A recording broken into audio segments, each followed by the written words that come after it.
Welcome to a Foxy Tech Tips tutorial on disabling direct messages on TikTok. If you find this tutorial helpful, please consider subscribing to my channel and liking the video. Open up the TikTok app and tap on the Me icon in the bottom right corner of the homepage to get to your profile page.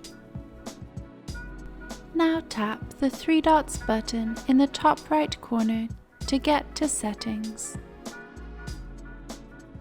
In Settings, tap on Privacy.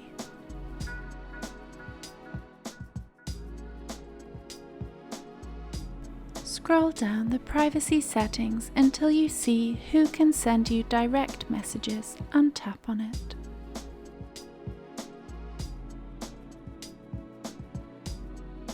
Now tap No One.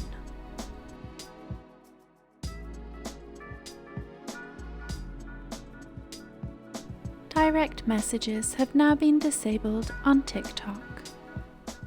And that draws an end to this tutorial. Please like the video if you found it helpful, and subscribe to Foxy Tech Tips for more TikTok tips and tricks.